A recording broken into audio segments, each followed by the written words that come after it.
This episode of Hellbent for Horror is brought to you by Patreon supporters and listeners like you. If you enjoy Hellbent for Horror, please consider supporting the show by contributing either on our Patreon site or via PayPal. You can find links to both of those on hellbentforhorror.com. And I thank you for helping to sustain the show.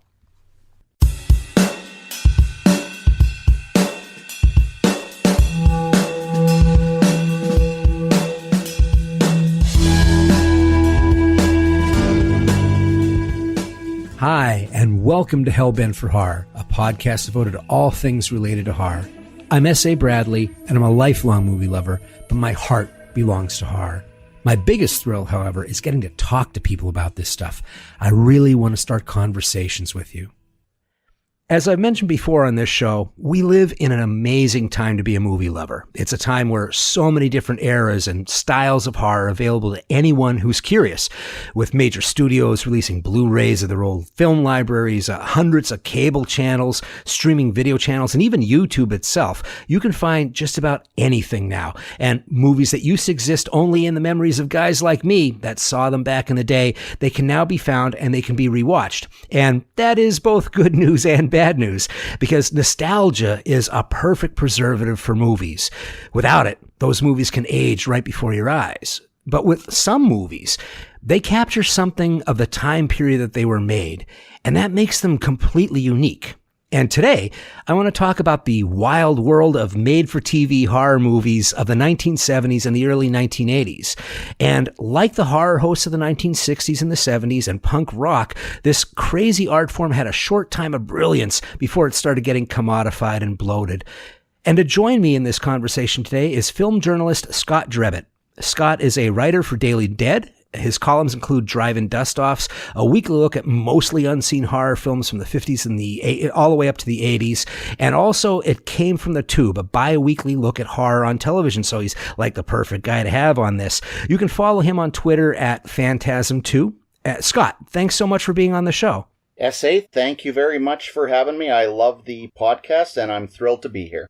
Thank you very much for the kind words on that. And I did read your Drive-In Dust-Offs column on Phantasm, and I thought it was pretty great. It hit on a lot of the same kind of notes that I certainly enjoy. And I also read your It Came from the Tube article on The Night Stalker, which I'm sure we're going to be talking about. So I know I'm in good company. Can you tell the listeners a little bit about your columns? Sure, yeah. Well, first of all, thank you for the kind words.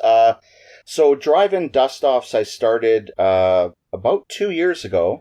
And I just wanted to do a column that was looking at horror movies from the beginning of the drive-in era through to its boom, through to pretty much the end of the drive-in era, which, you know, is about the mid-'80s, is kind of when the drive-in era kind of fizzled out. So, you know, with those ones, I try to, for the most part, look at a lot of underseen horror films, especially for people who weren't around when drive-ins were at their peak. You know, there's quite a few young readers and listeners and avid new horror fans that just were not around when the drive-ins were at that peak. So they aren't even necessarily movies that played in the drive-in, although I know a lot of them did. But it's just to get a feel for a bygone era with the Drive-In Dust-Offs.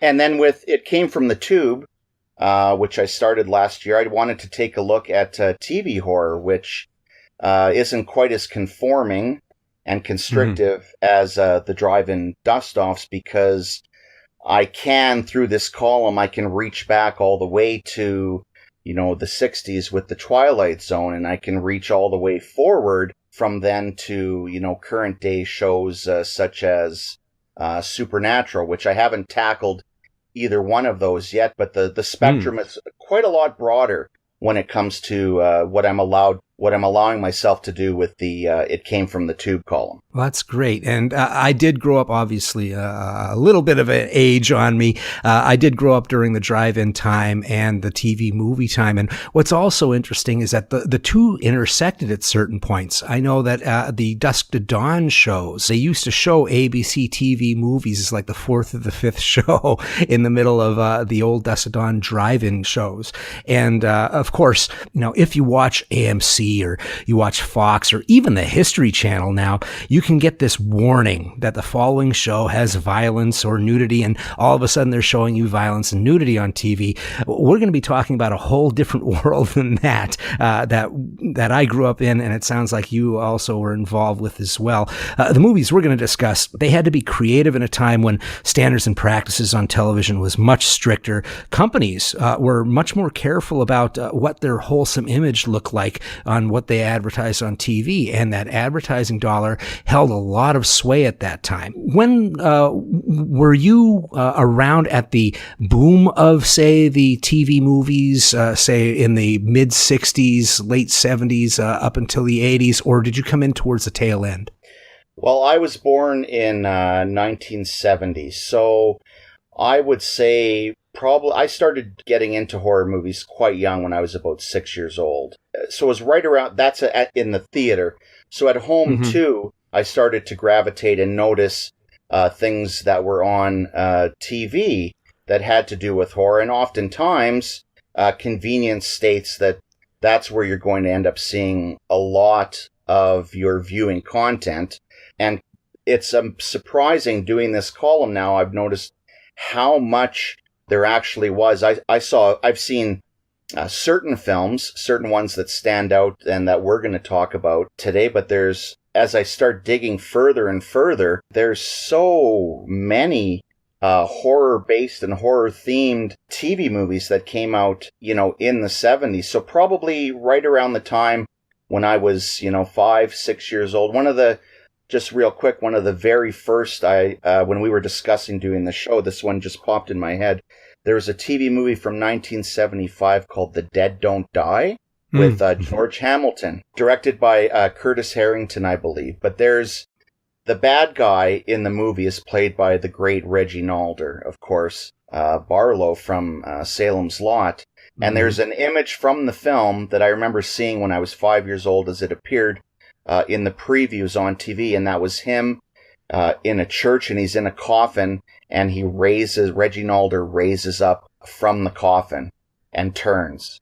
And, well, 5 years old, 6 years old, you just lose your mind when you see something like that. I mean, Reggie Nalder's, not the most comforting gentleman to look at on a good day, no offense. So I was terrified. So, I really did the mid 60s stuff I missed, and a lot of that, didn't get rebroadcast, but definitely from the mid 70s on, I was definitely there. Right. Well, I'm only slightly older than you, so I'm happy about that. I don't usually hear that connection.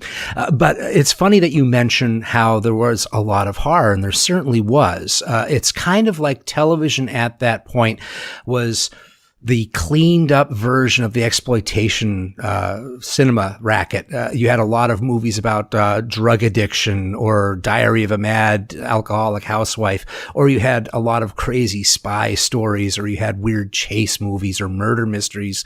And you also had quite a few horror ideas. And, made for TV movies, they were made to encourage viewers to stay at home instead of going into the movies. And I think I went to the movies a lot. My father was a big fan. Of course, we went to see PG movies, and at that time, PG movies outranked R-rated films. There were probably like 5 PG-rated movies to every R-rated film that was out at that time.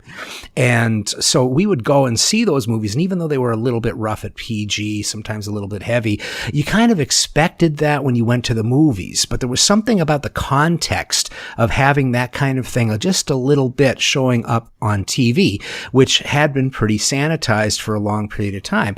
But the networks started to promote these as original films that were made exclusively exclusively for them, that made them events. And I think the first, doing a little bit of research on this, I think the first made-for-TV movie was See How They Run, and it was a chase movie with kids and a cartel that was after them, and it ended up being a hit. So all three networks started production of their own movies, but TV didn't really respect movies that much, and they didn't want to give money and talent, bring talent from the outside. So a lot of these movies were in-house, and they all pretty much had the same stringent rules, which was $400,000. And in the beginning, it was a 10-day shooting, and 10-day post-production. And then the thing is shown, and it's only going to be happening once. And that's it. You have to adhere to standards and practices. And by the way, it's 90 minutes, and you better give us time for, our commercials, because they're paying for everything. And, for a while there, the movies were, pretty, I wouldn't say substandard, but they were pretty bland in their own way. But around 69 is when ABC started making the movie of the week, and those TV movies, and I can't remember how many they did. They did like 150 or something from 69 to 1976. That's when we really kind of hit on that golden age. And because they would find really cheap properties, they'd find some old books, they'd find unpublished books, or they would take some of their writers that had been around for a while and say, hey, do you have any old stories that are kicking around? And I think the first movie I did want to talk about is one that kind of changed the mold. You have these TV movies getting cranked out left and right. And then in 1971, we have Duel. So you want to give a little bit of your impression of Duel? Duel, I saw probably for the first time, when I was around 10 years old, on videotape. I actually never saw it when it was on TV. So I saw it on videotape when I was around 10, and I was blown away.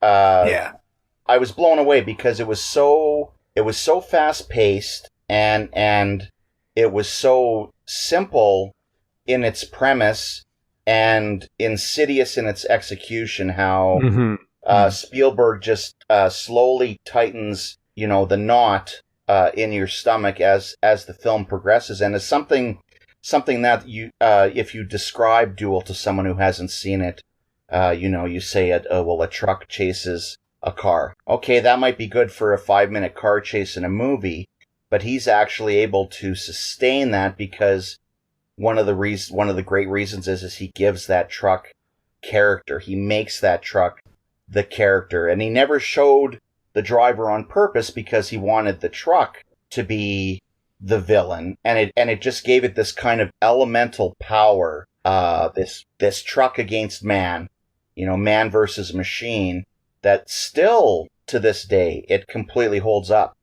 Yeah, it's amazing. I hadn't watched Duel in at least a decade or so, and rewatched it for this episode, and I was stunned at how hungry and wily Spielberg was at that time. That's a young man's film that he's just going, I don't know if I'm ever going to be able to do this again. Let's toss everything. And he kind of changes the rules. In fact, in a weird way, it's almost unfair to the other movies we're going to talk about Duel up front. But it is the shot heard across the bow.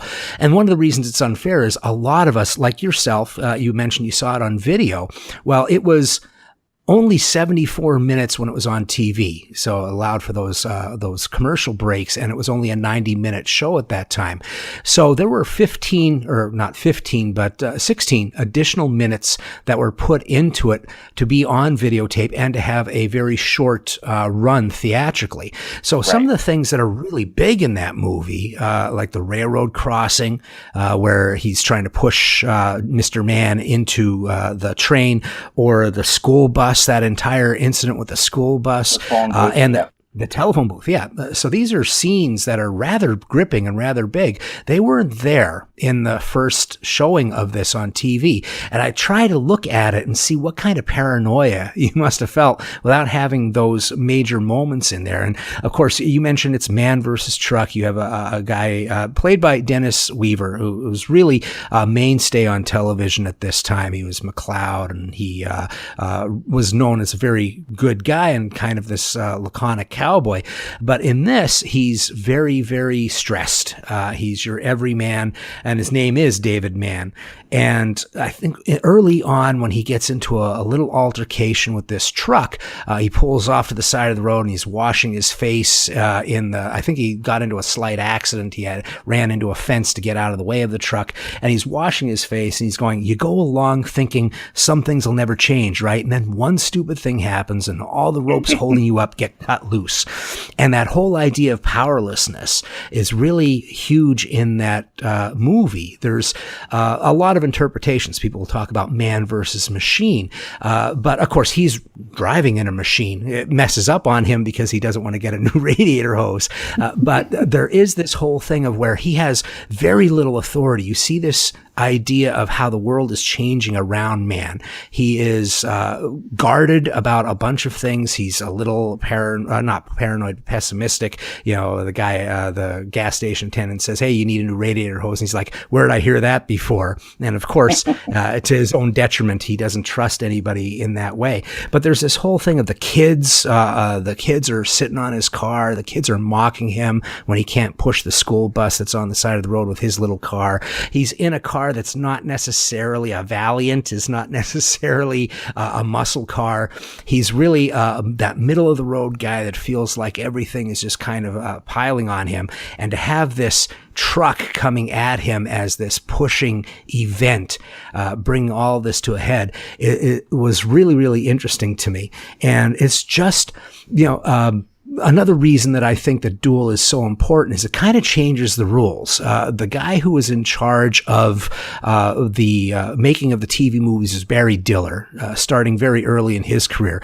And Spielberg was given 10 days and 10 days for post, and he ended up going over. 13-day shoot. He ended up, that's 30%. He went 33% over budget. And he had to shorten the post-production, but it premiered on TV and it was so big that they ended up actually being able to take a theatrical run at it. And I think that that really changes. If you look at some of the shooting schedules that the TV movies have after that, it's like Spielberg's success allowed the shooting schedule to get longer. They get to maybe 14 days, which I guess is a miracle. If you're working on 10, 14 must feel like you're on vacation. But the thing that I think you really see with Spielberg and some of the ones that we're going to talk about, the ones that I think are really good, they tend to allow for the camera angles that are not just TV movie. So when you have a 10-day shooting schedule or 14-day shooting schedule, some of these movies you can tell when they scheduled extra days for something and when they didn't, and that they had to beg, borrow, and steal. But a lot of times, especially for the horror ones, they really hit on the atmosphere at the right time. And I mean, with Duel, I mean, there are so many shots in this that are cinematic, shots that I could just see a producer telling them, I'll kill you if you mount a camera on top of the truck for 4 hours. What are you, insane?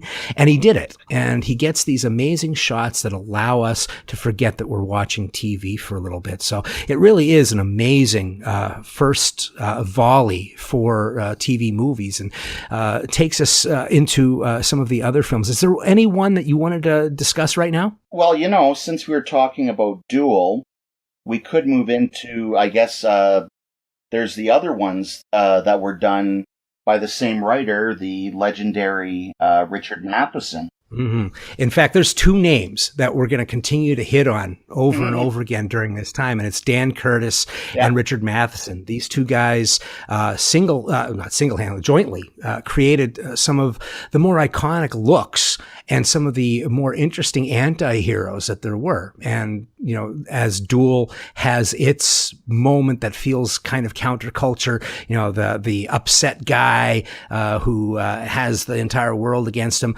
I'm pretty sure I know what the next one is that you were thinking of, the one that came out in 1972 that kind of changed the game one more time. Sure. How about the Night Stalker, correct? Yes, the Night Stalker, of course.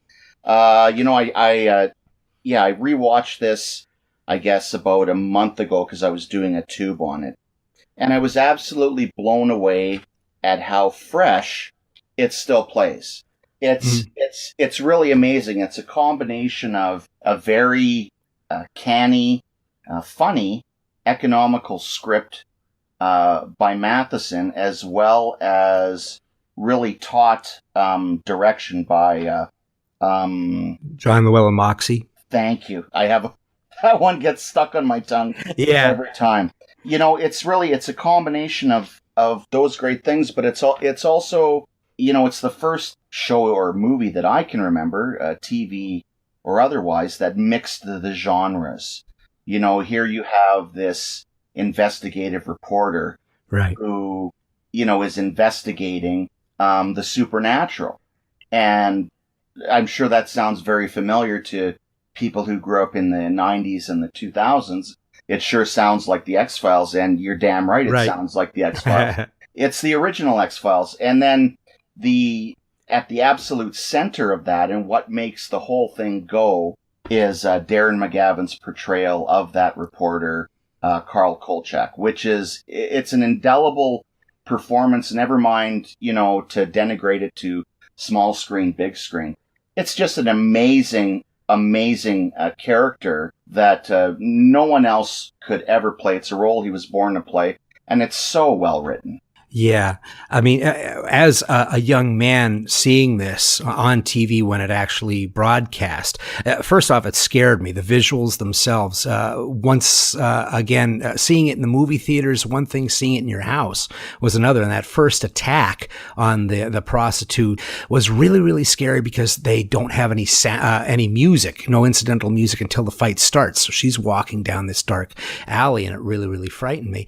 But I think there was something so 70s and enjoyable about Carl Kolchak. He was kind of schlubby in his way. He was this anti-hero, and he was funny. And I just kind of gravitated to him as a kid. So when the TV show actually happened, I watched it all the time because that character was just a really interesting person. And he was very much of the time. Some can say that maybe times are changing back towards that, but there was this idea of investigative reporting and people being kept away from hearing whatever, quote unquote, the truth was at the time. And I think what really works well in this is also the production value that they're able to get. They were very smart in these movies of the week. Having it in Vegas, all you needed to do in the 1970s, when it was known as a den of sin and corruption, there were no Paris and things like that and family. This was a nasty place to be. Going to Fremont Street, the old stuff, already gave you this feeling of something untoward that was happening. It was a seedy world. It was a place that things could really fall apart on you very quickly. So when these murders are happening, there is so much production value in just getting your mindset in the right place for what was inevitably going to happen in this show.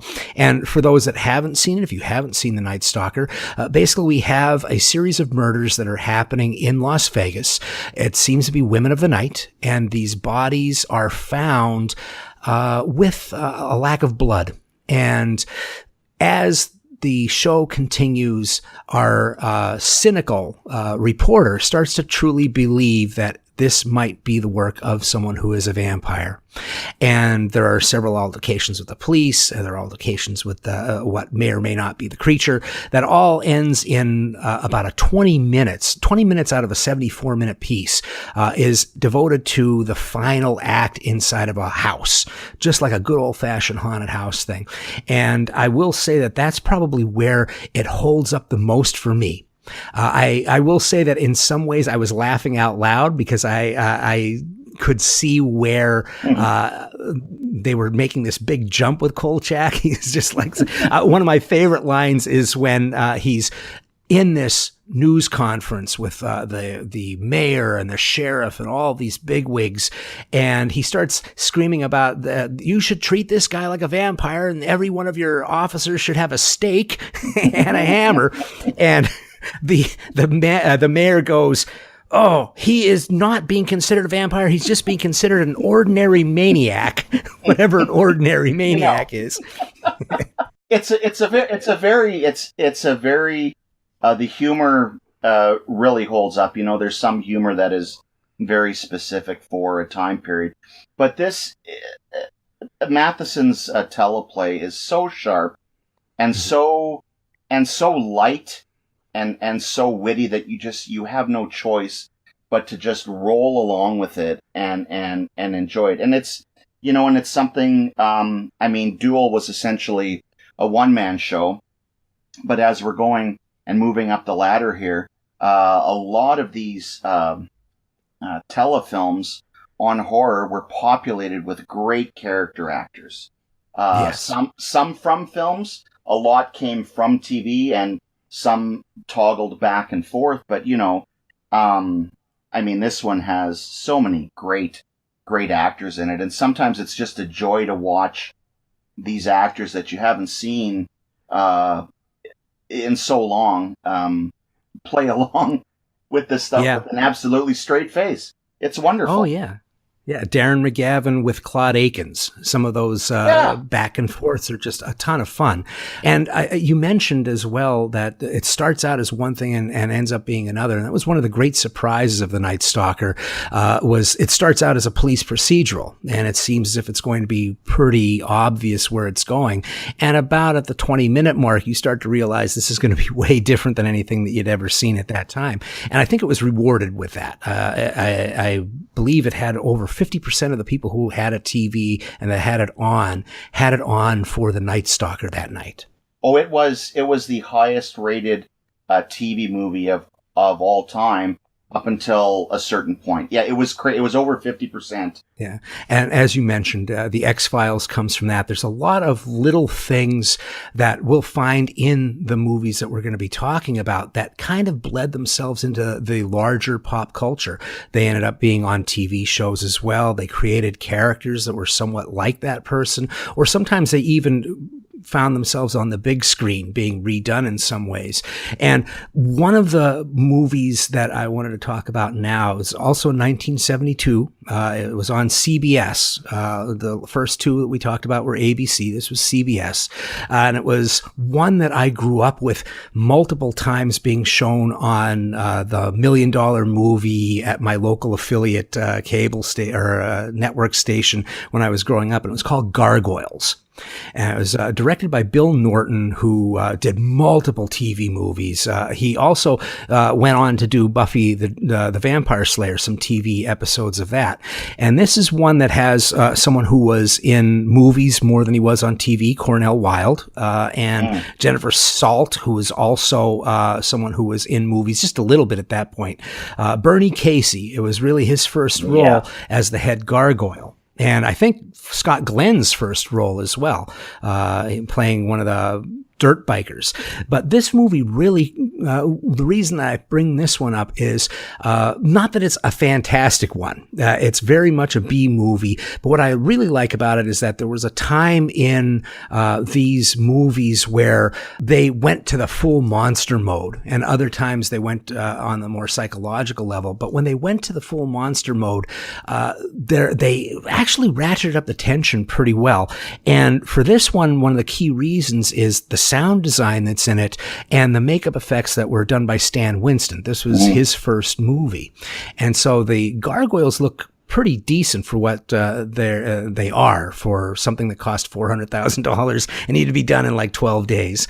I always watch this for the first 20 minutes or so. I really think that this is a very fast-paced movie of the week, and it has some really good production values once again by going out to locations. A lot of these movies that I think really worked well were location shoots, but this one also starts with the skeptic. And whenever they started with a skeptic and then slowly bring you into these fantastic things, they actually get some really good shocks out of it. And the story is basically a father and his daughter who are driving through the desert, and he is an archaeologist, and he also does books on myths, and he's been told to stop at basically hey, come see the two-headed rattlesnake kind of place, a tourist trap on the side of the road where this man says that he actually has something that he's never seen before. And when he goes in to find out what this is, he finds this skeleton of a gargoyle that when he first looks at it, he laughs and mocks the guy. And then he's like, boy, I'm surprised at how well you did the wing work here and everything. But the man is starting to get more and more nervous. And I was watching it again this time, and I realized that this is very, very close to what Wes Craven does with The Hills Have Eyes. It's the same kind of setup, this out in the middle of nowhere spot. There's this guy who has this weird connection with whatever it is that's lurking out in the rocks. He allows the wrong people there, and all of a sudden, all hell breaks loose. And we have that with this, where the gargoyles are coming after these people. And true B-movie stuff, but the sound that there was in this movie, the sound that the gargoyles made when I was a kid, scared the living tar out of me. Well, it's one I haven't seen it in quite some time, but as well as the sound design, like you were mentioning, the physical appearance of the gargoyles, the makeup effects by Stan Winston are something that has always stayed with me. And I think it's, the TV horror often gets dismissed from younger people because we were there to witness it, but from younger people as it's on the small screen, it must be talking about small ideas. Like if it's contained within, a 32 by 32, you can't have any ambition. And that couldn't be further from the truth. A lot of great ideas come out of ambition without the funds, where they have to come up with creative ways to do that. And that applies with everything from makeup effects, if you're lucky enough to get a Stan Winston on his first job, or with a script where, you have 73, 74 minutes, which was the basic for a lot of these TV movies that we're talking about. And you have to be able to tell a self-contained story with a beginning, middle, and end in that time frame. So there's a lot of ambition that I love in a movie like Gargoyles. Like you said, I don't think it's completely as successful, but it has so much to recommend it that I would absolutely recommend it to people who are looking for, a very ambitious, big picture, but on a, with a small budget. Yeah. I mean, if you look at that movie, there's 3 fire episodes that happened. So they did 3 fire effects. They had multiple people who were doing stunts, jumping off of mini tramps onto cars and things like that. There was a lot going on for something that was very cheap, and it was a one-take wonder, and you can see it. There's a couple scenes where you can tell they hit a light and the filter starts to shake, and you can see it in the background. They didn't have time to be able to stop any and redo that. But what really made this kind of a 70s movie to me as well was that it has a very dark ending. In other words, just about everybody dies in it that is trying to help Cornell Wilde.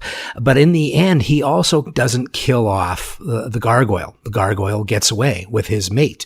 And so there is this standoff that they have where basically the gargoyle is going to kill his daughter, and he gets lucky and hits the mate with a rock, and the cavalry is coming. And instead of there being this finality to it, they basically look at each other like an old Western, and we'll catch you on the flip side. We'll see each other the next time around. And I thought that was actually kind of interesting. And it was at a time when you could be ambiguous with the ends of your horror films and still have it work out where people really liked it. Ambiguity, and something that you mentioned when we first talked about doing this show, that there are certain certain things that are just tropes that you will see in these movies of the week that really helped cement them as something that was chilling. And one of those would be the surprise ending or the shock scene. There's usually like a crash moment where you see some crazy, creepy face, or there's a revelation that happens in the last 10 seconds and it kind of blows your mind. And one of the movies that I think did this very, very well, because it could have gone either way until the last 10 seconds, is Dark Knight of the Scarecrow. Which is a favorite of many, many people. What are your thoughts on that movie? Oh, Dark Knight of the Scarecrow. See, that one I remember seeing when it was on TV. And I found it absolutely terrifying. There are, when you watch it now, there's really only, for me, one scene that doesn't work within the whole framework of the picture, and that's the courtroom scene. That courtroom scene totally belies that it's a TV film. Right. When you take it away, everything away from that, from the protagonist, Bubba, correct? Right. Yes, yeah, Bubba. Played by the late great Larry Drake, who he was absolutely amazing in that role, but it's a great revenge tale. It's a great Halloween tale as it involves so many great tropes that we associate with Halloween. The Scarecrow, the way that like we were talking earlier about camera angles, the way that the Scarecrow is filmed in the fields is very on the norm, is very un-TV like, I guess you would say. It's definitely not point and shoot. It's a show that has a lot of style, and again, it's populated with, fantastic character actors, which is what a lot of these shows chose to do, because when you only have 74 minutes and you have to establish a character, I think it's really the best way to go is to put someone that we already know in that character, so we can get an instant hold on who that person is, whether they're playing a good guy or a bad guy. I mean, Charles Durning is a real, he's a real piece of work in Dark Knight of the Scarecrow. Yeah. Otis P. Hazelrig. It's, that's also part of its charm, right? It's rooted in this, Americana of the time, this, old-timey, Norman Rockwell feel, which gets completely uprooted once events start to take place, once the wheel starts to turn in the film, and this whole little town is completely uprooted by the events of the film. But it's very suspenseful. Mm-hmm. It's very well directed, well shot. It's very well written, and the performances by the character actors that are in it are just top notch. And again, you were saying that final clicker, and we have a few films to talk about here that, adhere to this. A lot of these TV movies, we walk away with that final image years later, stuck in our heads. I can't count the amount of times I've seen people online saying, "Hey, do you remember that TV movie back in the day where it ended like this?" And there's, and the really great films, not all of them, but most of the ones that I remember from the time, and I'm sure other people do, have that real stinger at the end, and it could be either a reveal or it can just be the final shot of the chill. That chill. And it can be a smile, it can be, there's so many indelible images from TV horror, just as indelible as, what we get on the big screen. Yeah.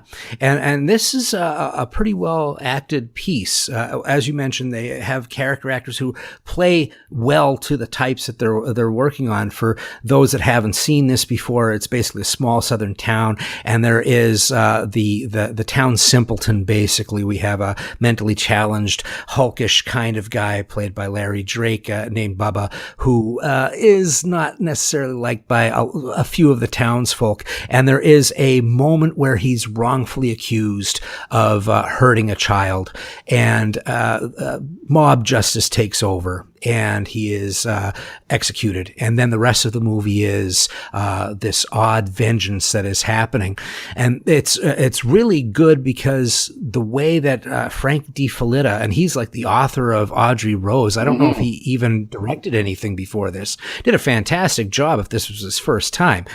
He does a great job of keeping it. Is this psychological thriller? Is there guilt here? Is there someone else enacting revenge? There is a lot of shadow in this, a lot of working at night with a child, which I was kind of surprised. Child labor laws, I would have thought, because that's night for night. You know, there's a lot of night in this. And there's two things that end up being kind of important to where the story goes. There's the hiding game, which is taught to Bubba by his mom. In other words, he's been in trouble before with Otis P., Hazel Rigg, and his boys, and she's taught him to hide in the house somewhere. But then there's the chasing game, and we only start finding out about that later on through one of the children that he has always been kind with. And where the chasing game goes is the crux of where this movie is. And I thought that the Hazel Rigg character was actually pretty good because they give you a lot of background on his resentments just in he's living alone. You would think, you know, he's some kind of favorite son of the town, but really they just hated Bubba more than they did him. He's a guy who's living alone. He drinks. He's a war veteran. He's got tons of stuff all over the walls, and he is paranoid, and he is a control guy, and he slowly but surely forces his compatriots into things that they really didn't want to do in the first place. And so it has that good old-fashioned revenge fantasy kind of thing going for a revenge thriller, but then it really gets interesting, and they keep you guessing all the way through. It's one that I was happy to come back to. Yeah, you know, like you were saying, it's, you know, the themes of it have to do with the complicity and the sins of the past. You know, Otis there has some other skeletons in his closet that are quite fascinating to reveal and surprisingly touched upon, you know, for a TV movie. But how many times do we have to say surprised to see this on TV when there's really so much subversive material in these movies sometimes that it's shocking that it passed. It's really, it's a wonderful film. I absolutely adore Dark Knight of the Scarecrow. Yeah, same here. And I think you hit on something that I think is really interesting about horror in general, where you can touch on subjects that no one would ever sit to watch a straight drama about. And that's kind of like when I talked about Night Stalker being in Fremont Street of Vegas. It already sets a tawdriness so that you don't even notice that our main character has a prostitute as a girlfriend, and she's not getting beaten up. She's actually the one who makes the money, and all of the police are on the take. It just kind of goes with the story, and it kind of hides itself subversively in there in a lot of these movies. So that brings us to one that you cannot not talk about if you're going to talk about TV movies. People who have not even any inkling of what a TV movie's about knows Trilogy of Terror in 1975. It was kind of like this atom bomb that went off, and it's Dan Curtis and Richard Matheson once again working together, and William F. Nolan also, I think, co-wrote a little bit. He worked on Logan's Run and a few other movies, but this is one of those things, and I absolutely love Dan Curtis. The way I look at Dan Curtis is he's kind of like, for TV, if you have William Castle is a poor man's Alfred Hitchcock, Dan Curtis like a poor man's Twilight Zone, Rod Serling. But he has so much ambition, and he has such great ideas that he actually transcends even that. I think Dark Shadows in and of itself is probably enough to award him a Horror Hall of Fame spot. But this movie in itself, this Trilogy of Terror, 3 stories, all with the same actress playing various roles, became kind of this thing that everybody talked about for at least a decade because of 1/3 of it. One of the stories. And that's how good this one story was. It completely blew away just about everything else that had come before in the way of horror. Watching it again, I'm still amazed at how well directed this is, considering how the first 2 episodes are just really, back to Amicus Pictures stuff, some of the worst Amicus Pictures anthology films. It's very, very obvious in some ways, but that last piece is great. And Karen Black is our lead, but I don't even know. Do you want to talk about story 1 or story 2, or can we just go right to the meat? Well, sure. Everyone talks about Amelia, but just very quickly, I'm actually probably one of the only cheerleaders for Julie and Millicent and Therese. Not that they hold a candle to the raw kinetic power of Amelia, but I do Julie. You can for both stories. The turnaround, the turn of the card on both stories is pretty obvious, but I think they're because it's Dan Curtis and Richard Matheson. I think they're well written and they're well acted. So I do find the film as a whole piece, I find it very satisfying. Now, having said that, if it had just been Julie and Millicent and Therese and no Amelia, our third story, no one would be talking about this. It would just be it'd probably be an okay telefilm. But yes, let's get right to Amelia, which is all anyone wants to talk about. And for the most part, rightly so. Well, I will say it's funny that you mentioned it was only those 2, because when it came to Brazilian TV back in 1981, the first time it was shown, the censorship demanded that Amelia be cut. So they basically showed it as 2 horror stories. So they must have thought that Americans were the easiest frightened people in the world when they saw that, because the first 2 pieces are rather restrained. I will say that I love Karen Black all the way through this. Yes. And I do like Julie, Millicent and Therese, because it just felt very obvious from the very beginning. And I will say that to me, I think part of that is Curtis was coming into himself as a director. I think he really hit on something in that last episode. I don't know what possessed him, but from then on, things really start to fly for him. But those first 2 pieces just kind of felt a little bloodless to me watching it again. I remember watching it when it first came out, and it's almost like it lulls you into a false sense of security for the third, which is best known as the Zuni fetish doll sequence from Amelia. And I think what is really intriguing about this is how slow burn the setup is.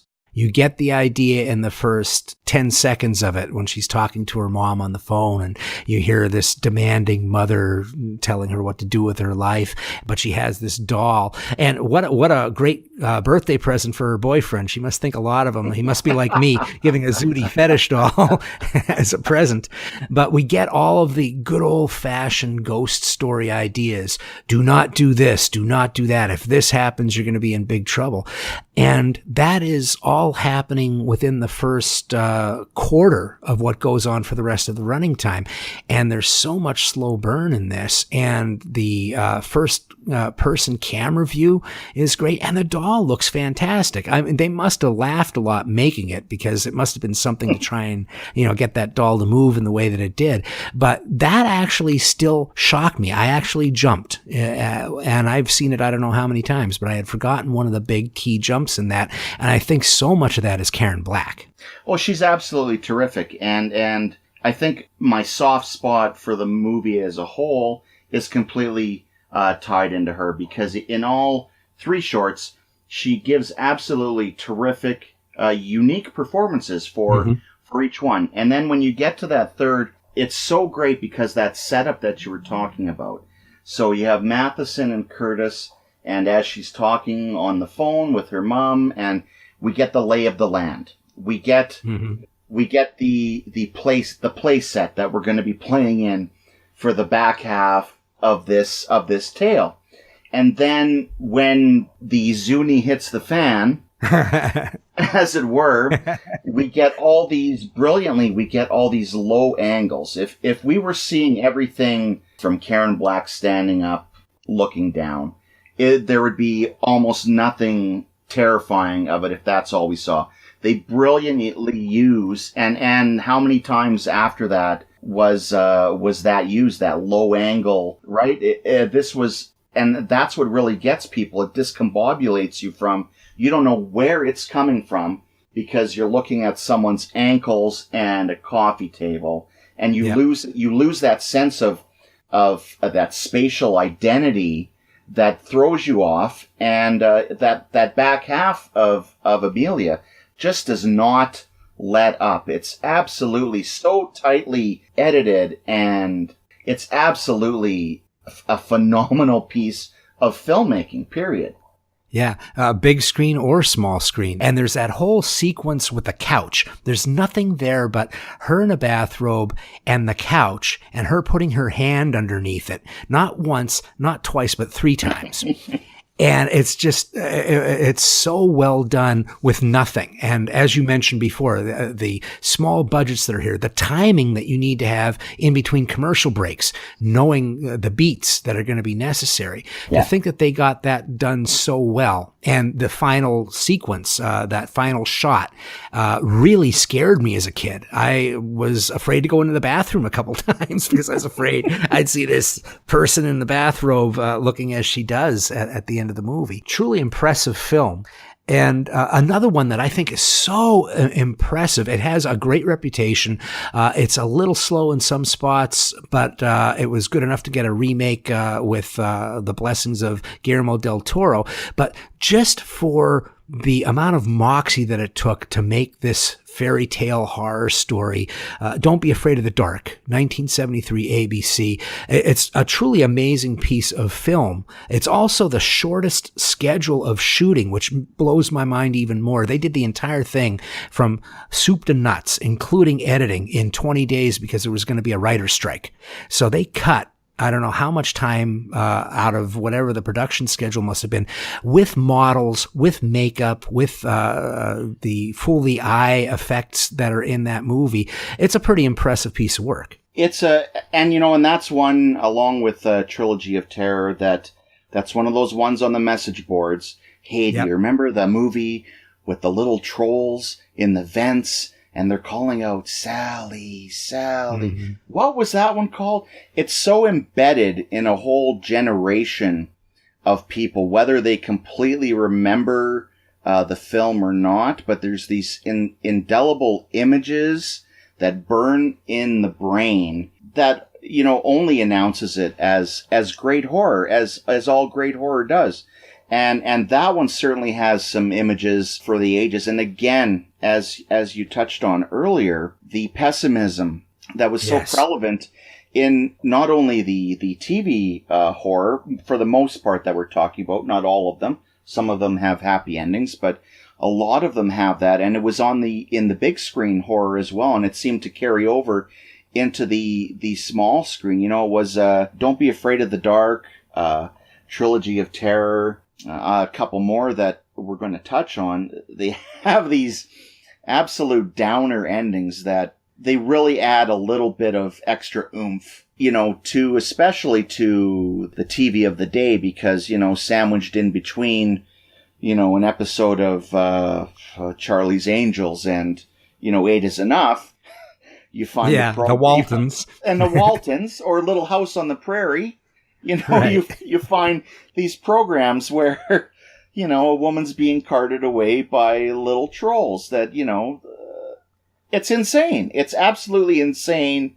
The way programming, it was like a free-for-all in a sense. The themes that they would allow onto TV. Yeah, and these weren't necessarily likable characters. Sally was a sympathetic character. Kim Darby from True Grit plays Sally, but she's kind of in the mold of Mary Woodhouse from Rosemary's Baby. You have this person who seems as if she's on the verge of a nervous breakdown. She's there inheriting the house from her parents, and she's trying to put this place together. And the immensity of taking care of all this is just kind of making her kind of fall apart. And her husband is just business as usual kind of guy. He doesn't want to hear nothing from her. Jim Hutton, who usually plays really nice guys, was kind of callow in this. There's not somebody that you go, wow, there's a very strong character. These creatures are kind of blatant with her. You know, they're when she's in the shower and they're talking, and that's a part where I laughed out loud, because when I was a kid it scared me. But the two arguing trolls going, "I want to get her." No, you can't get her. Just hurt her. I want to get her. I want to get her. It was cracking me up. But the idea of having this big razor, straight edge razor that they're pulling out, it was so surreal. And you're wondering, is she really seeing this? Is this actually happening?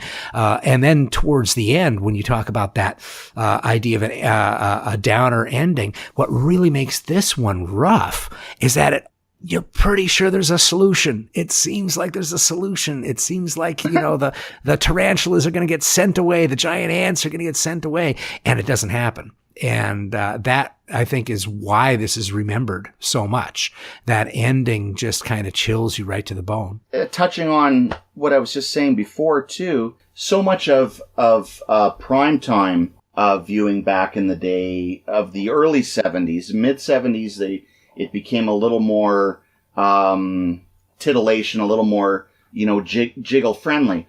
But, in the early 70s, it was cop procedurals, and you had Emergency, and you had The Rookies, and it was not programmed to shock. It was not programmed to disturb. And that was what was great about the films of that era. And it ties into that subversity is, you know what? Yeah, you got your pa playing your fiddle, and he's smoking his pipe over here. Mm-hmm. And then you have your trolls with your razor blades.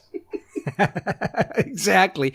And I remember how much it frightened the heck out of my mom.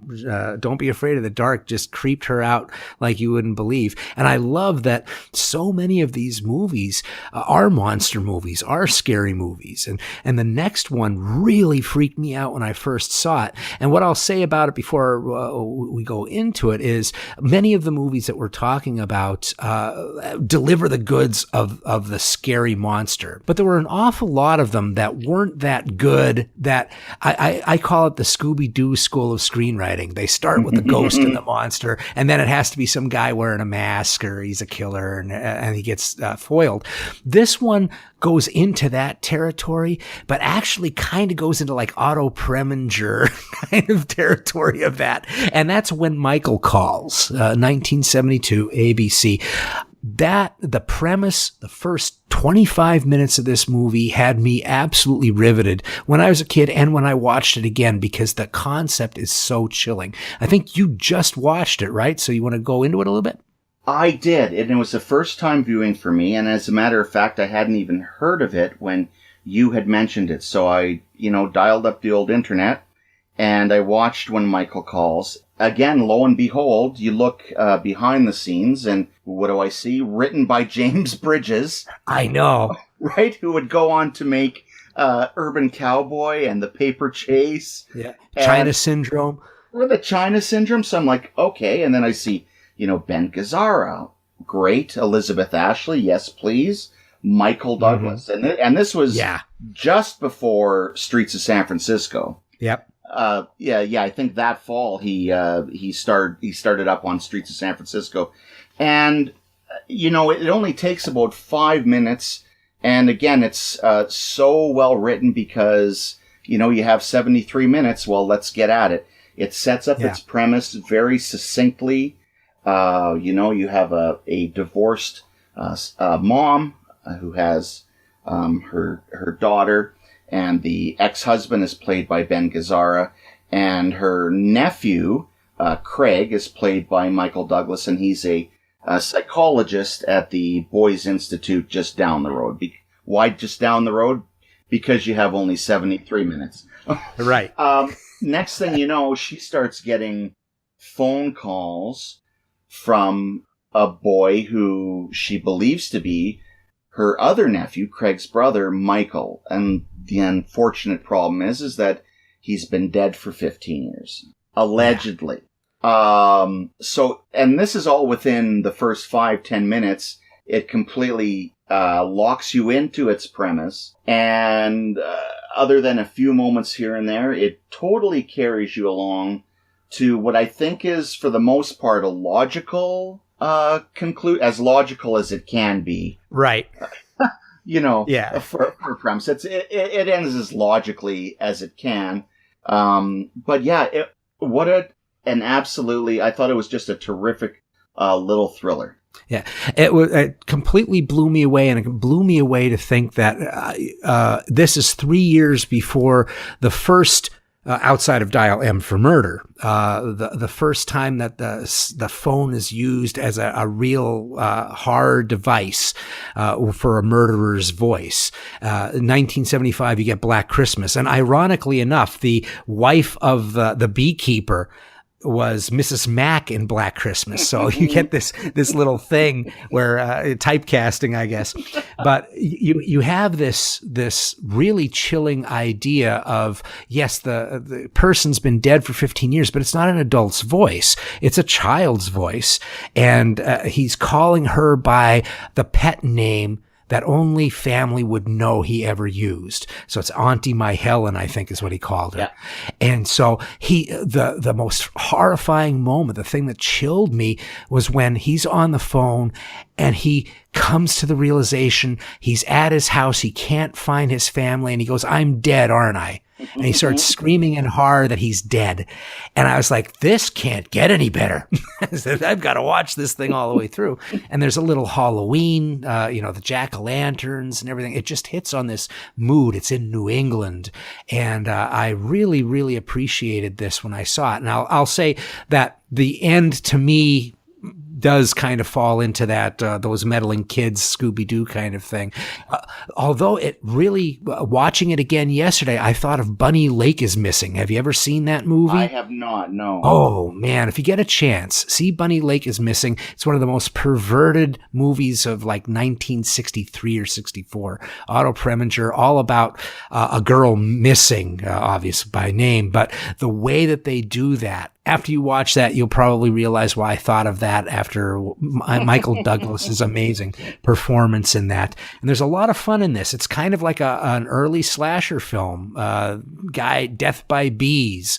You have fires going up, and it hits on all these nice little visual tropes of children in the fog and voices coming from nowhere. And I really appreciate this as a hidden gem.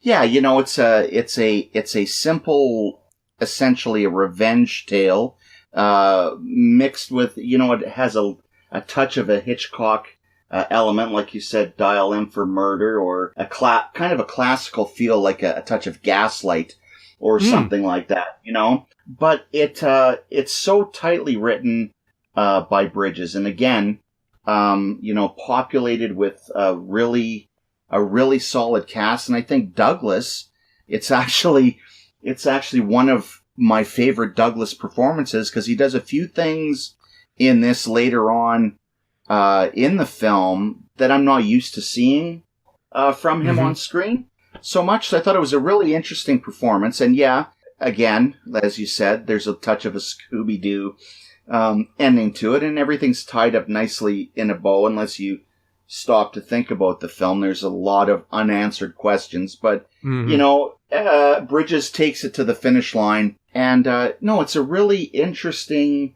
little thriller. And like you said, that trope of the phone call, that precedes Black Christmas by a few years. Of course, the language is not quite as salty, right? Oh my gosh. Here, but nevertheless, the voice is very creepy and effective. So yeah, it's a great really great little one that I wasn't aware of, and I thank you for that because it was a great find and one that I would easily recommend to everyone. As a matter of fact, it's this weekend's. It came from the tube, so. Oh, that's great. That's great. Well, I'm glad. I'm going to be thanking you towards the end. We got the coup de grace of this show is one I never saw. And I can't tell you how happy I am that I finally got to see it. Now, the next one is how we mentioned about the ends of movies where for Don't Be Afraid of the Dark, people always bring up what that final thing is on the BB, or they go, what is that movie? Here's one that very few people know the name of, but they all know the last shot. And the name of the thing is Satan's Triangle from 1975 ABC. Yeah, that gave an entire generation nightmares. And you want to talk? How long has it been since you've seen it? I actually watched it for the first time last year for the column. I did a tube on it because I had heard through various people this is one you should definitely check out, and I read up a little bit on it, and of course it was completely up my alley. I mean, you have your Bermuda Triangle. It's the kind of movie that you can't even talk too much about because the way it twists and turns, it's so delicious, especially as it ratchets up towards the end. But essentially, it's a great example of, as we said, that parting shot. But I would say, even rewinding the tape a little bit, the last 10 minutes of that movie where that second to last card is turned over and then the final card is turned over. The last 10 minutes of Satan's Triangle is some of the best TV horror I've ever seen.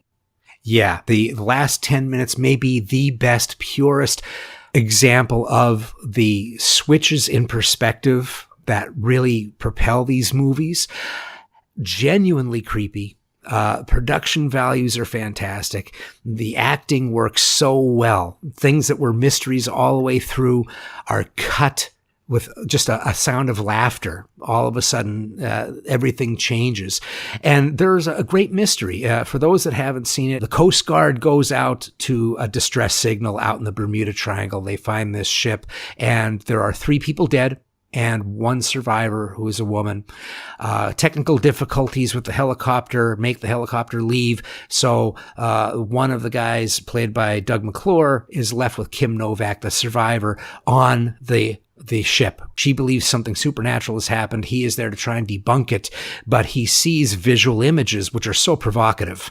Someone hanging from the mast, and then someone who seems as if they're floating in the air in the shadows of a room.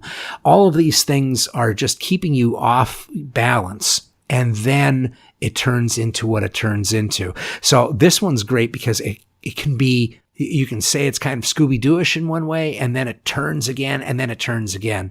And I will say that for some of it is 73 minutes that at certain points drag. They have an awful lot of shots of the helicopter. They knew their production value.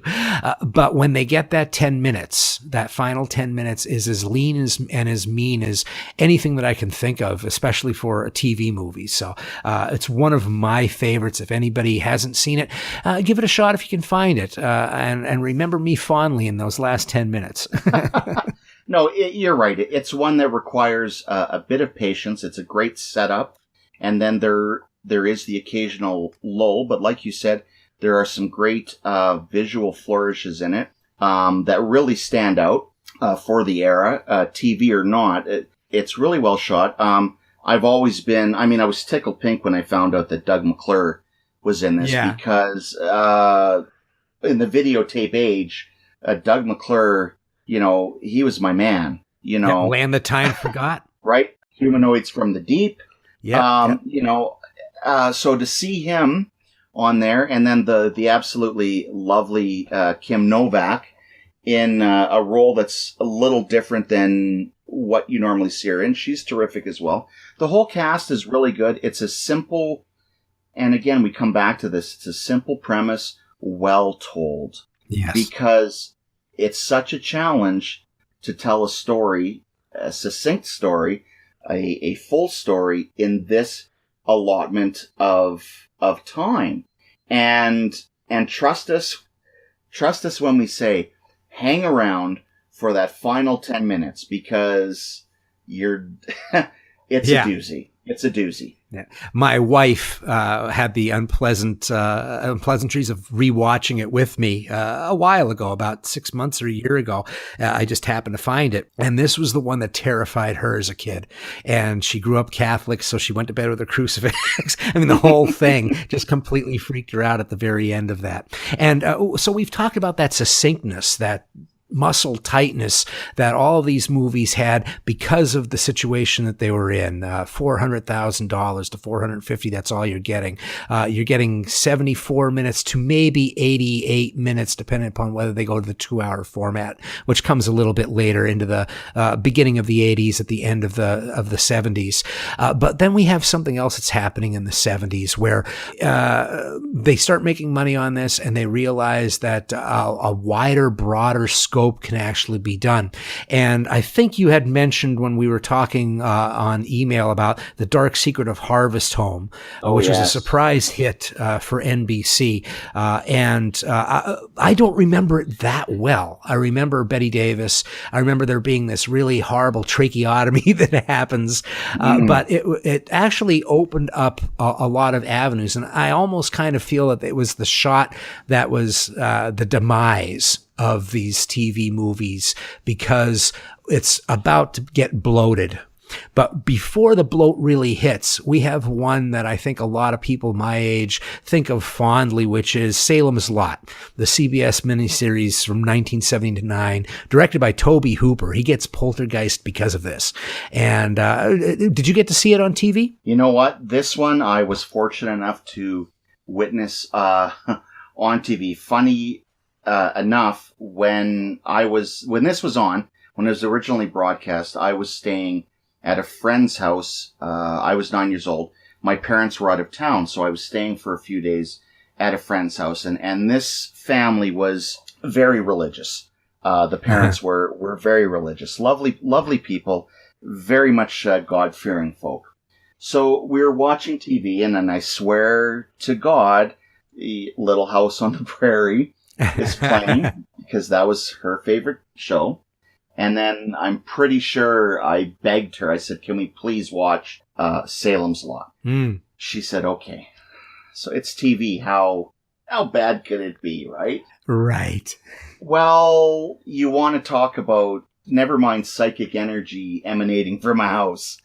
I had psychic energy, emanating from my drawers, because I'm pretty sure I crapped myself several times watching that. It was absolutely terrifying. And by this time I had seen a couple horror movies in the theaters, and so I was used to a certain level of tension.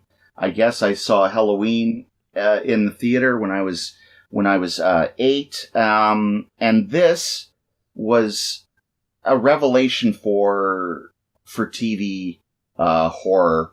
The boundaries, slowly got pushed back and pushed back and pushed back, just within, I think, what they could get away with this story. But not only that, because they still had those boundaries, Hooper had to rely on atmosphere. Yes. And tension. And that wasn't something that he was necessarily known for. Of course, with Texas Chainsaw Massacre, a very visceral experience. And this showed a different side to Hooper. I think that,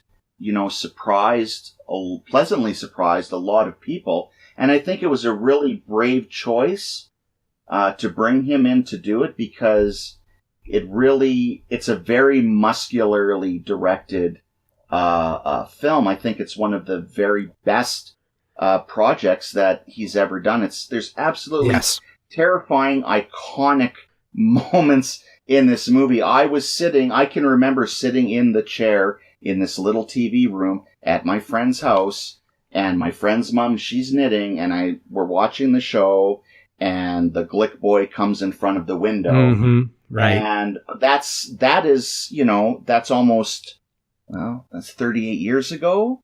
That is burned in my memory. And it will never be erased. The Salem's Lot is an absolute, classic miniseries. It's amazing. It was $4 million, and I think it was twice the length of production time, and that giving him that room to breathe. I mean, his time to make that was much longer than he gave himself for Texas Chainsaw. And his balance of colors in that movie is amazing. His work in shadow is really amazing, Tobe Hooper. And the script, it's not really the book. I mean, if you read the book, there's a lot of differences. But the story that they decide to tell is a perfect example of that book and this weird mutation of Peyton Place. And they don't shy away from some of that crazy stuff with the husband who George Zunza, all these great character actors that are in this thing, putting the shotgun in front of when he catches Fred Willard, that's it, yeah. That whole sequence, two guys that are basically comedy actors doing this really, really disturbing scene of a guy walking in on his wife cheating and putting a shotgun in the other guy's face and telling him to close his eyes. That mixed with the craziness of the monsters is a very good mix by Paul Monash, who directed not directed, but he wrote, I think, everything that there was in TV. He goes all the way back to live television when they were doing it live, and he was uncredited on Carrie for De Palma, and he did a ghost writing on Wells' Touch of Evil, and he gets all the good pulse points of the idea of this place emanating evil, as you were saying. And the things that really struck me, obviously the Glick kids coming to the windows over and over. Windows are very frightening in this movie. The four big scares have to do with something either coming through the windows or banging on the windows. And the one that I think really horrified me is so simple, and it's usually passed on, which is when they're having the Glick boys' funeral and Jeffrey Lewis is standing there trying to bury the coffin. And the winds hit, and they take so much time. I have to give Hooper credit and his editor credit. They shoot it from like 3 or 4 different angles before he hops into the grave and lands on top of that casket. And the sound of everything just kind of getting muffled by the sides of the dirt walls. I still get chills thinking of that. It's such a eerie thing to open up that casket and see that kid looking cherubic and demonic at the same time. And there are several scenes, Jeffrey Lewis, actually, unsung hero of that movie, because he has some of the most grotesque looks as a vampire. He crawling at the end through the pits underneath the Marsden house. But when he's sitting in the rocking chair. Yeah. Tremendous.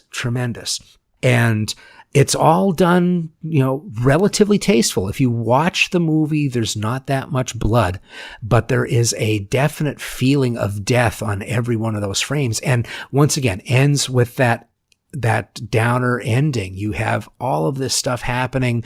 Our main character isn't able to save a love interest. And then there's the horrible end where they meet again, but under terrible circumstances. And I was so impressed that they went there instead of just, let's set fire to the house and roll credits. Instead, they have that epilogue that just fills the entire thing with a bittersweet sadness. And that's where I think they really get the spirit of the book, because the book was really about why do towns ever die? How does an entire place that lived die? And he makes this vampirism as a disease and the backbiting of people a disease. And I really felt that he got that melancholy that goes along with that at the end of it. I highly recommend Salem's Lot. It is the best of the miniseries horror things. After that, I think they kind of get rather bloated. And by the time The Stand happens, it just crushes under its own weight. Yeah, well, I mean, adapting The Stand is, give me a break. That's a fool's errand. And there's good, I remember watching The Stand when it was on, and there's bits and pieces from, each episode that I like. But what Salem's Lot gets perfect is it really does, it distills the essence of the book.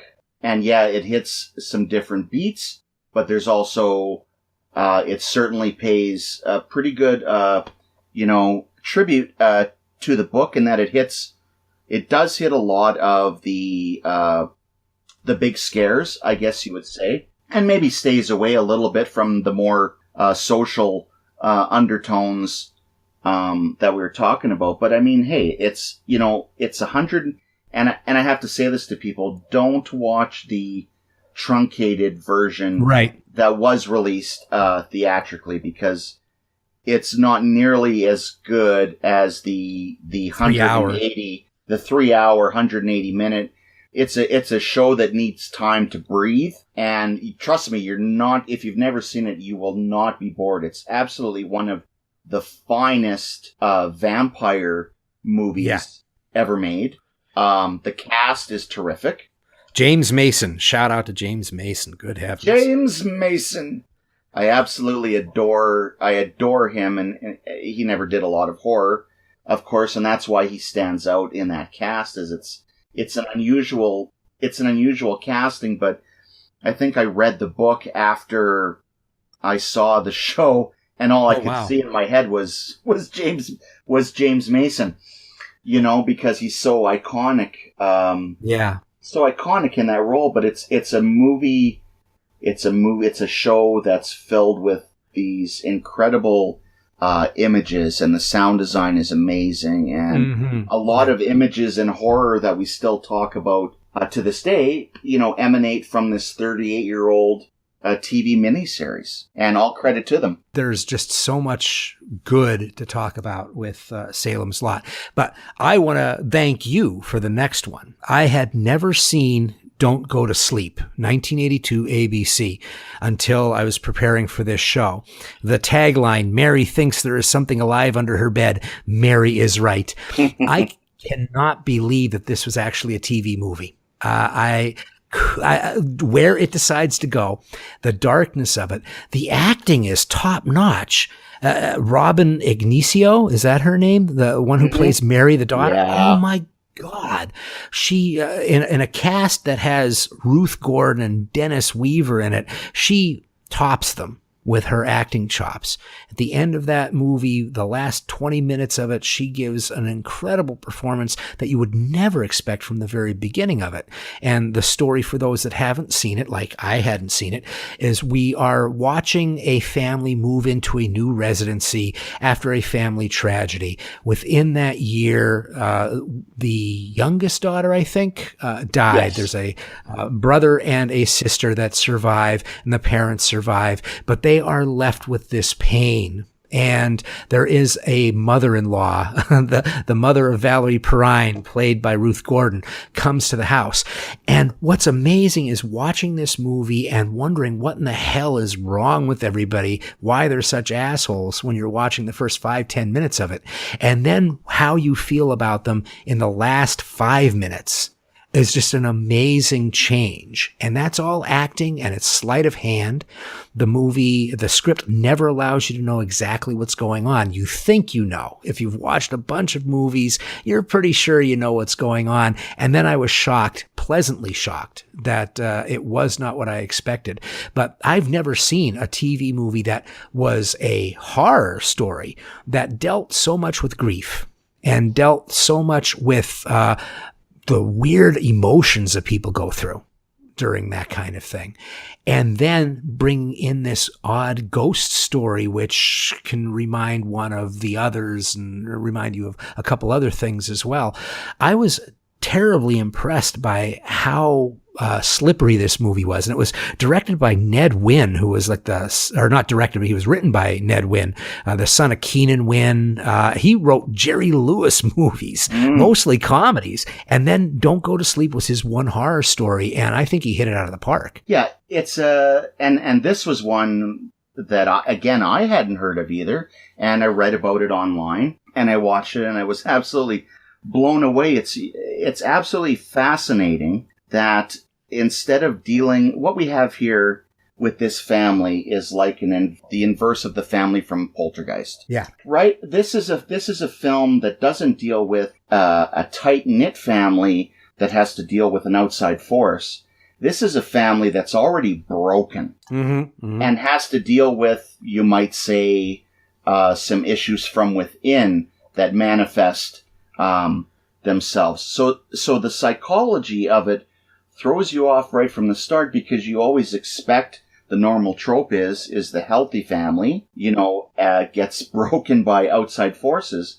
But after the first 5-10 minutes of this movie, and it goes on, you realize, no, my God, this family is a shattered family, and you find out why this family is shattered. And it's unusual. It's unusual for the time, certainly, not only in TV horror, but in big screen horror, to deal with the type of issues that it's dealing with, while at the same time managing to squeeze in some absolutely terrifying moments. It's so clever. It's such a clever made film. Yeah, I was jaw dropped, and I was happy to see, when we were putting this together, and I realized that this is how I really wanted to showcase this one. I went, Dennis Weaver was at the beginning and Dennis Weaver's at the end. This is perfect. And he's so good in this. His scene with Ruth Gordon, when they're basically arguing about something that happened before, but they're using the television and the drinking of martinis in the present day to attack each other, was absolutely amazing and heartbreaking. And every character gets a scene. So just when you think that Ruth Gordon is just playing the Ruth Gordon that you've seen 100 times, there's this delicate moment with pictures of the dead child, that she has a reconciliation with her daughter, basically grabbing her daughter and saying, it was an accident. Nobody's at fault. Nobody's at fault. And I don't want to give away what's so great about this, but at some point, I'd love to talk more about it, because this is the kind of thing that I love. If you're going to go a ghost story way, the vengeful ghost is the best ghost. not the one that, basically you're taking the people. Ghost stories are always like small claims court to me. You have this thing, and then you have to find the amulet, and then everything's going to be okay. But for the first half, you're scared shitless.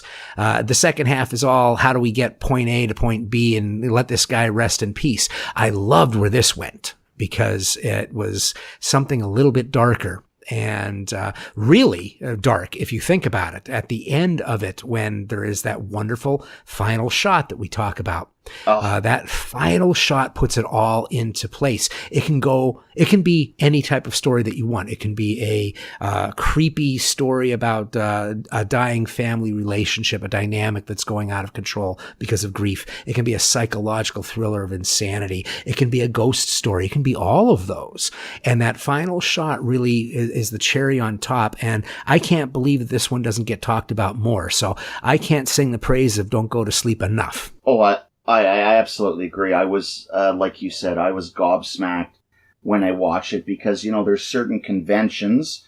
When you watch enough of these, there's certain conventions that you expect. And this one, just about at every turn, upends those expectations. And the depth of character, the backstory that each character is given, and the little character moments that it's given, just fills out the space of the show so well. Like you were saying, that passive-aggressive conversation between Dennis Weaver and his mother-in-law is brilliant. And there's again, there's not much more I can talk about without giving anything away, but there's very little in this show that's pro forma programming. Yeah, I couldn't believe how mature the husband and wife relationship was when they had that argument in the son's room. They're trying to find food for the lizard, and that whole thing of how raw they go in their argument with each other, to have it all rectified by finding the food that they really just want to heal. It's just, I was stunned at how good it was. Man, I'll tell you, it really blew me away. I'm very glad that I got to see that one. So I know we've talked about a lot of movies, and there's a ton of them. I mean, if we were to look at the big three and the TV movies that they made just in a little over a decade, we're talking over 300. Now, not all of those are horror films, but we've left out quite a few. So what I wanted to do is kind of have a bonus round. So the one that I absolutely love, and I think some of its visuals have been used again and again, is a very little known one called The Paper Man. It came out in 1971. It was under CBS. It was popular for about 10 minutes. They gave it a brief theatrical release. I believe I saw it in the drive-in under A Dusk to Dawn, and it scared the death out of me. It was Dean Stockwell and Stephanie Powers starred in it. And the idea of it was that there are these 4 college students that make up a fake identity so that they can get a credit card. And this is 1970, 71, and they're talking about the man, and they're basically talking about how everyone is becoming a number. As students, we're not even humans. We're only known by our student ID number. So these 4 people band together to create a person, a persona, so that they can get a credit card. And as they start running up charges, the banks start to become skeptical. So they go to the computer science department and they create a entire backstory and false identity for this person that doesn't exist. And they even make an effigy, a body, out of computer paper. And they call him the Paper Man. Of course, what ends up happening is the computer assumes this fake identity. It is a computer that is self-learning, and it creates this guy. And this guy wants to wipe out the 4 people who have created him so that he can continue on. And it is really, really, first off, a good idea about identity theft and identity in and of itself. Dean Stockwell plays a computer genius, but it has a scene that has been repeated a whole bunch of times. And I think this is the first time I've ever seen it, which is a woman is late at night at the computer center and she's speaking into a microphone trying to teach linguistics of the computer. So she's saying breath, breath, breath, and the computer's trying to type out and it can't get it right. And this computer, she says breath, breath, and all of a sudden it starts saying death over and over and over and over again. As she gets up, the lights in the room start shutting off from one corner of the room, coming towards her, advancing. We get the idea that the lack of light, there's something in the darkness. And she runs outside, and one of my favorite repeats of this was from Neil Marshall's The Descent. She's running down a lone hallway, and right behind her, the lights are quicker and quicker turning off behind her.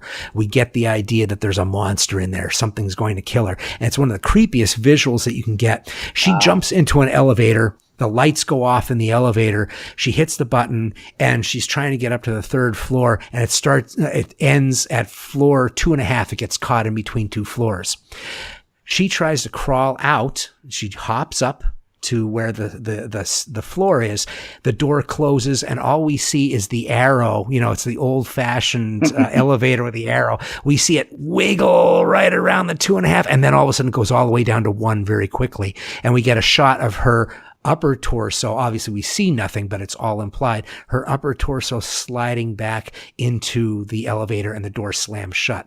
And it's just like, wow. I mean, the movie, the whole thing doesn't entirely hold together, but that sequence frightened me so bad as a kid. And I just see it as it had such a great visual flair that I think some of the ideas from it were used in Westworld, and I think some of the ideas were used in movies where the lights going off is a character in and of itself. Well, I've never seen that one, but that is definitely on my list to check out. That sounds absolutely fantastic. Definitely. So for my bonus, I'm going to talk about A Cold Night's Death. 1973. Yes, Robert Culp, yes, and Eli Wallach, yes, a 2-man show, Antarctica. It's like a great stage play that morphs into this paranoia-filled treatise on isolation and desperation and what you believe in your mind, whether that's real or not. So it's about deception and isolation. And so, judging by your enthusiasm, you are well aware of this one. It's such a great it's such a great film for those who haven't seen it. So these two scientists are called to replace a scientist at an Antarctic research facility. They haven't heard from this other scientist in weeks. We find out at the beginning of the film that he has frozen to death. He has somehow managed to open the window at the facility, letting in all the sub-zero temperature, and he freezes to death. They get there, see that he's dead. He gets shipped back. They set up shop. They're doing research, and they're using chimpanzees for lab research to test the cold deprivation. And everything's fine at first, and they each have their role. Each man, Robert Culp and Eli Wallach, they each have their role within the facility. One looks after, makes sure that the water heater is filled with water, with snow every day. The other one looks after the cooking and the cleaning. And they each have their role within this facility. Now, as the film goes along, the more emotional one of the two, he starts to hear noises in the night, and things are moved around. And of course, when there's only the two of you and some chimpanzees in the facility, naturally you're going to blame the chimpanzees. But is there any way possible that these chimpanzees are somehow rebelling against the two? Or is it possible that the other one is doing it to make the other one crazy? Or is the one who thinks the chimpanzees are doing it just crazy, and he's doing it himself to make the other one crazy? It's such a great self-contained plot. And like you said, it's a two-man show, and both Culp and Wallach are absolutely terrific in it. They're absolutely top-notch in it. And it has this amazing electronic score in it that plays so well, you know, against the frozen isolation that just increases the eeriness factor. And then you start to notice certain shots in the film, and you recognize the shots, and you wonder where you've seen those before. And then you fast forward, you know, about 10 years, and you realize, oh, I've seen these shots before. They're in John Carpenter's The Thing. Right. You know, and I'm, because I'd only seen this for the first time, and again last year when I was doing a tube on it, and I was absolutely blown away that these visual image that's so burned in my brain from Carpenter's film was actually done here first, in these long corridors with the shadows, and it's such a well-made, self-contained little thriller with a great capper on the end of it when all is revealed, and it's just a literary one. It felt very literary when I watched that. Yes, it's very much a conversation, a tennis match between the two of them, and each one starts to doubt not only the sanity of the other person, but their own sanity. And it goes back and forth. It's a game that goes back and forth. And in amongst this, in the background, you're wondering, okay, is it them that's doing all this? Are the chimpanzees somehow involved in this whole scenario? And then when you get to the end, it has, again, a great kicker, as so many of these ones that we discuss have. It has an indelible final image that will actually, instead of having you recoil in fear, will have you laugh out loud at how clever and cherry on the top it is. Yeah, it was great. I only saw it, I think, about a year ago as well. A friend of mine had praised it, championed it for me to watch. And so he sent me a copy of his DVD. And I couldn't believe it. I was like, you've got it. I had no idea that this thing even existed. How did I miss this? And it reminded me a little bit of The Shining, too. I mean, there's this stretching of time that happens in there. You feel the snow fever that these guys might be starting to feel. You can sense their unraveling, and it almost feels like that middle spot of The Shining, where Jack Torrance is just watching Monday turn into Tuesday, turn into Wednesday.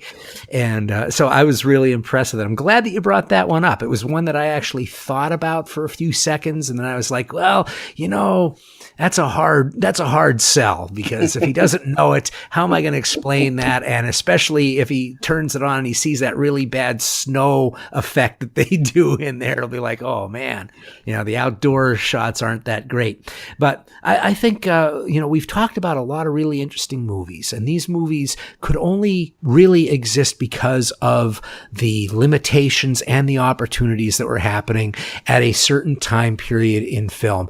TV movies are still being made. Movies of the week are still being made in their own fashion. They're much bigger, and there are things that are still great out there. But I think we've really hit on something that I'm hoping that some of the listeners, if they haven't taken a look at these movies, they may wish to, because they are a connective tissue of a time not only that has passed. I mean, you can sit there and talk about the nostalgia, but there's a nostalgia nobody expected there to be.